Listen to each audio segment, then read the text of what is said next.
Hello everyone, Madhya Pradesh सब engineer भर्ती आगे बढ़ेगी, ये ईएसबी के द्वारा कहा गया है। और अगस्त में जो भर्ती परीक्षाएं शेड्यूल थी वो नहीं होंगी, है ना। इससे पहले भी हमने वीडियो में डिस्कस किया था कि मध्य प्रदेश सब इंजीनियर की भर्ती जो अगस्त में टेंटेटिव है वो लगभग सितंबर अक्टूबर में जाएगी। तो ईएसबी के अपडेट के बारे में हम यहाँ पर बात करेंगे। हमने ये भी चर्चा की कि मध्य प्रदेश पुलिस फिजिकल से भर्ती परीक्षाओं पर असर तो नहीं पड़ेगा, तो उनका साफ कहना था कि इससे कोई असर नहीं पड़ेगा। और इस पर हमने पहले भी डिस्कस किया था। मध्य प्रदेश पुलिस फिजिकल का जो 23 सितंबर से हो रहा है और 9 नवंबर तक इसका जो आयोजित किया जाएगा, तो इससे कोई इसका फ़र्क नहीं पड़ेगा। कितने होंगे रिक्त पद, इस पर भी हम डिटेल में बात करेंगे। और मध्य प्रदेश सब इंजीनियर का नोटिफिकेशन आपको जल्द अगस्त में देखने को मिलेगा, ठीक है। तो देखिए, जैसे कि यहाँ पर शेड्यूल है और एएनएम टीएसटी का जैसे कि निकल चुका है फॉर्म, और उसका 7 अगस्त तक जो फॉर्म अप्लाई करने की डेट है, और उसका एग्ज़ाम डेट जो है 28-29 अगस्त में है। तो अगस्त में जो टेंटेटिव एग्ज़ाम है, चाहे वो सब इंजीनियर का हो, चाहे वो आपका माध्यमिक शिक्षक हो या प्राथमिक शिक्षक के ग्रुप 2 या ग्रुप 3 के हों, है ना। तो आज हम बात कर रहे हैं समूह 3 उपयंत्री भर्ती परीक्षा की। तो अगस्त में जैसे टेंटेटिव है, तो अगस्त में इसका जो है एप्लीकेशन या नोटिफिकेशन ओपन होगा। उसके बाद में इसका एग्ज़ाम जो है आपका सितंबर के लास्ट में और अक्टूबर में जा सकता है, ठीक है। तो इसमें अगस्त में नोटिफिकेशन आने की बात कही गई है ईएसबी के द्वारा। क्या कुछ कहा गया है इसके बारे में देखिए, उसके बाद में हम चर्चा करते हैं। एमपी सब इंजीनियरिंग का सर नेक्स्ट मंथ में देखिए। नेक्स्ट मंथ में सर, इसमें जो एमपी पुलिस का फिजिकल से तो कोई प्रभाव नहीं पड़ेगा ना सर भर्ती परीक्षाओं में? कैसा? एमपी पुलिस का सर फिजिकल है, तो उसमें भर्ती परीक्षाओं में कोई प्रभाव तो नहीं पड़ेगा ना इससे? क्यों पड़ेगा? हाँ नहीं सर, क्या है, कुछ लोगों का फिजिकल भी रहेगा, एग्जाम भी रहेगा। तो भाई ये देखिए, ये हम नहीं बता सकते हैं आपको, क्योंकि हम तो अपना नोटिफिकेशन जारी होगा उसमें फॉर्म भराना शुरू होंगे। अब उस बीच में क्या आपका जो भी मैटर है वो आप निपटिएगा स्टूडेंट। जी जी जी। हाँ, तो अगले मंथ में नोटिफिकेशन रिलीज हो सकता है? हो सकता है जी। तो जैसे कि यहाँ पर देखा आपने कि ईएसबी के द्वारा कहा गया है कि समूह 3 उपयंत्री भर्ती परीक्षा जो है अगस्त में इसका नोटिफिकेशन आएगा, और एग्ज़ाम में हम मानकर चल सकते हैं अनुमान के हिसाब से कि सितंबर के लास्ट में और अक्टूबर में इसकी भर्ती जा सकती है, ठीक है। और जहाँ तक बात है मध्य प्रदेश पुलिस के फिजिकल की, तो मध्य प्रदेश पुलिस के फिजिकल से कोई प्रभाव नहीं पड़ेगा। पहली बात तो ये कि दोनों डिपार्टमेंट अलग है, पर पुलिस मुख्यालय करा रहा है क्या आपका मध्य प्रदेश पुलिस का फिजिकल, और ईएसबी कराएगा आपका मध्य प्रदेश सब इंजीनियर का एग्ज़ाम। तो इन दोनों से इसको कोई फ़र्क नहीं पड़ेगा। अगर मैं किसी का फंसता भी है साथ में, तो वो बाद में ईएसबी के द्वारा या फिर पुलिस मुख्यालय के द्वारा उसको रीशेड्यूल किया जा सकता है, ठीक है। तो वो बात क्या चर्चा का विषय है, बाकी उससे कोई प्रभाव नहीं पड़ेगा, उससे भर्ती परीक्षाओं में कोई असर नहीं पड़ेगा, है ना। और जैसे कि कहा भी गया था कि ईएसबी जो है आपके नोटिफिकेशन एएनएम टीएसटी का जब निकला था, तो उसमें कहा गया था कि उनके लिए जो चिकित्सा विभाग की डिमांड आयोजन करने के बाद में जो एएनएम टीएसटी का आयोजन किया गया है, वहीं एंट्रेंस टेस्ट एग्ज़ाम शामिल किए गए थे जिनका नोटिफिकेशन जारी नहीं किया गया था, और पीएनएसटी का अभी जारी नहीं किया गया है। इसके बाद में लगभग उम्मीद कर सकते हैं कि पीएनएसटी का जो है नोटिफिकेशन आएगा, है ना। अगस्त में 2 भर्ती परीक्षा कराने का शेड्यूल जारी किया गया था। अब तक ये भर्ती परीक्षा नहीं निकाली गई थी, अब ये भर्ती परीक्षाएं अगस्त में नहीं हो सकेंगी, ठीक है।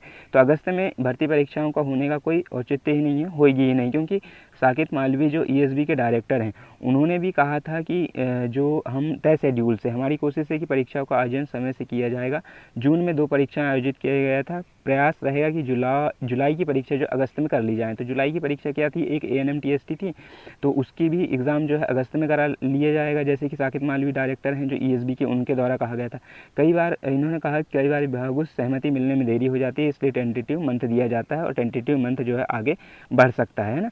तो उनके द्वारा कहा गया था कि भाई ईएसबी का जो टेंटेटिव है उसके 1 मंथ हम लेट चल रहे हैं। तो जो भर्ती परीक्षाएं थी, जैसे कि एएनएम टीएसटी की बात करें, तो ये जो जुलाई में शेड्यूल थी तो ये अगस्त में चले गई। तो अगस्त वाली भर्ती जो है आपकी सितंबर और अक्टूबर में आपको यहाँ पर देखने को मिलेंगी, है ना। तो साकेत मालवी जो डायरेक्टर हैं उनके द्वारा भी कहा गया था। और लगातार जैसे हम बात करें कि भाई एमपी सब इंजीनियर की वैकेंसी, तो वैकेंसी देखो, रिक्त पद तो आपके अच्छे खासे हैं, लेकिन अब सरकार की मंशा और विभागों का पर डिपेंड करता है कि वो कितने रिक्त पदों का सुझाव जो है ईएसबी को भेजते हैं और कितने मांग पत्र भेजते हैं ईएसबी के।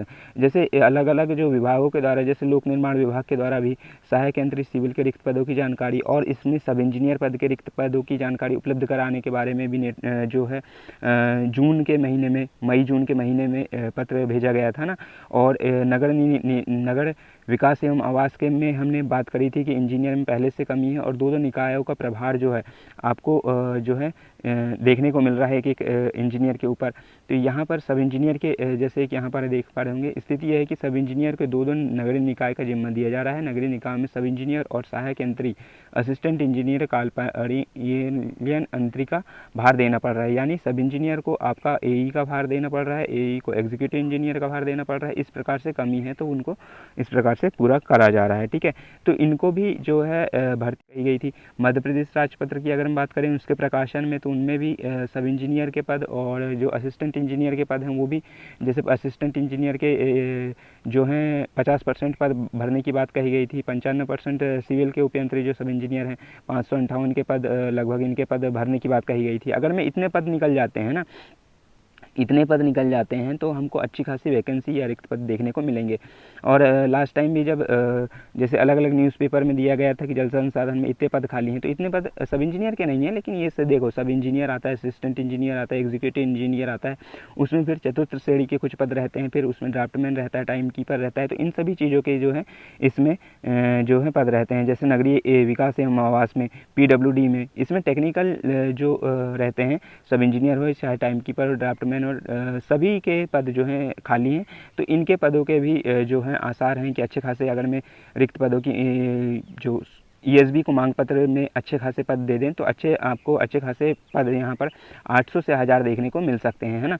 और लगातार इस बारे में चर्चा भी चल रही है कि भाई विभागों में तो पद खाली हैं, जैसे लोक निर्माण विभाग की सब इंजीनियर के 350 हैं, जल संसाधन विभाग में भी अच्छे खासे पद हैं ना, PHE में 478 पद खाली हैं। इस प्रकार से बहुत पद खाली हैं ना। और इसमें कहा गया था कि प्रमुख अभियंता, अधीक्षण, कार्यपालन यंत्री के 100% पद प्रमोशन से भरे जाएंगे और इन पदों पर होंगी भर्ती। इसके बारे में भी बात करी गई थी कि जो है बहुत सारे पद खाली हैं उनके उसमें भी पद में भर्ती की जाएगी। जैसे सब इंजीनियर के इलेक्ट्रिकल के 111, मैकेनिकल के 22 पद इस प्रकार से भरे जाएंगे। इसमें भी कहा गया था उपयंत्री सिविल के 588 पद, जिसमें से 95% भरे जाएंगे, तो 558 पद इस प्रकार से। तो अगर मैं एक ही विभाग के देखें तो 500 से प्लस पद हैं ना। तो एक ही विभाग के जब 500 से प्लस पद हैं तो इनमें अच्छी खासी वैकेंसी आपको देखने को मिल सकती है। इसमें 800 प्लस जो वैकेंसी है इसमें देखने को मिलेगी, है ना। बाकी और देखते हैं मध्य प्रदेश सब इंजीनियर भर्ती आगे आने वाले समय में कितने रिक्त पद निकालती है। और अगस्त में इसके जो है नोटिफिकेशन जारी होने के काफ़ी हद तक चांस हैं, जैसे कि ESB के द्वारा कहा भी गया है ना। टेंटेटिव डेट भी जल्द बदलेगी, इसमें भी कहा गया है। और देखते हैं रिक्त पद, अनुमान ये लगा सकते हैं हम कि 700 से 800 जो है रिक्त पद यहाँ पर आ सकते हैं। एग्ज़ाम डेट वही सितंबर से अक्टूबर लास्ट में जाएगा। तो ये था दोस्तों सब इंजीनियर, MP सब इंजीनियर को लेकर अपडेट। और कोई भी अपडेट आता है तो हम मिलते हैं नेक्स्ट वीडियो में। तब तक के लिए थैंक यू।